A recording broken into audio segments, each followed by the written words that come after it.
physicists helped to invent it. And we physicists love to make predictions. So when we helped to invent the internet, one physicist said that the internet would become a forum of high culture, high art, and high society. Well, today we know that 5% of the internet is pornography.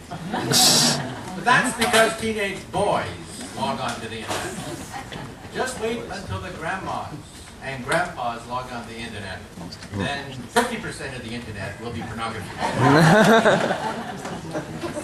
And let me also say that we physicists make predictions all the way out to the end of the universe. My colleagues, Stephen Hawking and many others, they make predictions going all the way out to the end of the universe. So let me now quote from that great philosopher of the Western world, Woody Allen. Woody Allen once said, quote, "Eternity is an awful long time, especially toward the end." So today, I want to talk about the future, your future. I've had a chance to have a ringside seat with BBC Television, Science Channel, Discovery Channel, and my own radio show to interview the leading scientists of our time who are inventing the future in their laboratories. These are the people doing the yeoman's work of actually building the future. So let me now quote from that other great philosopher of the Western world, Yogi Berra. Yogi Berra once said, quote, "Prediction is awfully hard to do, especially if it's about the future." Well, that's what we'll be talking about today. So let's turn down the lights, and I will now tell you what was told to me by the Nobel laureates, the directors of the major laboratories. And I'm going to take you to the next 20, 50, the next 100 years. This is the book, Physics of the Future. If you get Music Magazine, I'll be a columnist for Music Magazine. And the last issue, excerpted part of the book. Also, if you're a fan of the New York Post, this Sunday, the New York Post is also excerpting this. And I should also point out that personally, I'm very much involved with what's happening in Japan right now. I have relatives there. They're very concerned. We call them daily. In fact, right after this lecture, I'll be going to Nightline. I'll be on Nightline tonight, talking about the unfolding tragedy in Japan. And also tomorrow morning, I'll be on Good Morning America, also talking about the unfolding developments. But anyway, let me talk about some of my passions. One of them is to go way into the future, and that's my last book, Physics of the Impossible, talking about what I do for a living. What I do for a living is work on time machines, wormholes, psychokinesis, starships, warp drive. That's what I do for a living. So let's now predict the next 100 years. The year is now 1863. It's the time of the American Civil War. America is gripped in this horrendous civil war, and a man in Paris called Jules Verne decides to predict the next 100 years. And he writes two books. One book is called From the Earth to the Moon. He predicted that we would have a moon rocket launched from Florida.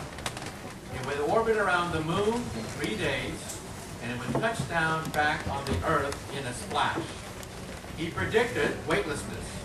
He predicted the size of the capsule to within 10% accuracy. The velocity, the size, everything was right. How did Verne do it? How did Verne predict what was going to happen in 1969? And then he predicted Paris in 1960. The year is 1863. He predicted that in Paris in 1960, we would have glass skyscrapers, we would have automobiles, gas-fired automobiles, we would have fax machines, and something resembling the internet. How could he do that? He did it because he was a science junkie. He knew everything about who was doing what in science. Anytime someone passed by Paris, he'd sit down with them, pump them for information about moon rockets and about the future of building and the future of communication. So I said to myself, well, Verne can do it. Why don't I try to do it? It's a tall order, I said to myself. I said to myself the following. In order to predict the future, let's look at the past. Let's go back to the year 1900, the year of our grandparents, and the year of our great-grandparents. What was life like in 1900? Well, first, you didn't live very long. Life expectancy was around 40 years of age in Europe and the United States. Most people made their living as dirt farmers. High tech meant the telegraph, and most people didn't even have access to a telegraph. So what was life like? Well, it was not very pleasant. Life was short, and life was brutish. However, if you were to go back 100 years and visit your grandparents, what would they think of you? What would they think of you? You would go back 100 years, and you would talk about a world of rocket ships, a world of atomic bombs, a world of sports cars speeding at 150 miles an hour, when the average horse went 10 miles an hour, if you were lucky. A world of electricity, lights everywhere. And how would they view you? They would view you as a wizard. They would view you as a sorcerer. Look at this. Your grandparents would say, oh my God, this is the work of sorcery. Talking to pictures on the other side of the world. Bombs of enormous destructive power. And now, I want you, I challenge you, to imagine what your grandkids and what your grandkids will have in the year 2100. That's the challenge for today. My challenge is to unveil what our grandkids and grandkids, what they will have. If they were to visit us today, right now, in this room, what would they look like? What would they have? We would view them as a god of mythology. It's not too bad being a god, you know. There's a lot of perks being a god. First of all, if you're like Zeus, or one of the Greek gods, just by thinking about it, you can conjure up things. Move things around mentally, conjure up things that don't exist. Our bodies would be perfect, ageless. We would age, but age so slowly it would be imperceptible. We would have flying chariots, flying through the sky effortlessly. And then we'd be able to play with life itself. This is the power of a god of mythology, something that is inconceivable to us, but believe it or not, my friends are going to make this dream possible. So you're now meeting the world of your grandkids. So if we have this power, the power of the gods of mythology, will we also have the wisdom of Solomon? Well, I don't know about that. Even the gods had foolishness. If you know anything about Greek mythology, the Greek gods spent most of the time chasing each other, engaging in mischief.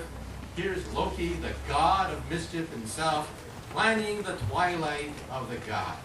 So there's a morality lesson I also have mentioned in the book, and that is, if you have the power of the gods, be sure you have the wisdom of Solomon to go with it. So let's now take you on a guided tour of the world of your grandkids. First of all, the last 50 years have been dominated by something called Moore's Law. Moore's Law allows you to predict the future. It simply says computer power doubles every 18 months. Now look at that curve. Look at that curve. The wealth of nations, the power of the United States, the high-tech wizardry all around us is a byproduct of this one curve. This curve says that when you get a birthday card in the mail, and it sings happy birthday, you open it up, there's a chip. It sings happy birthday to you, happy birthday to you. What do you do with that chip? You throw it away. Well, that chip has more computer power than all the Allied forces of 1945. Hitler. Hitler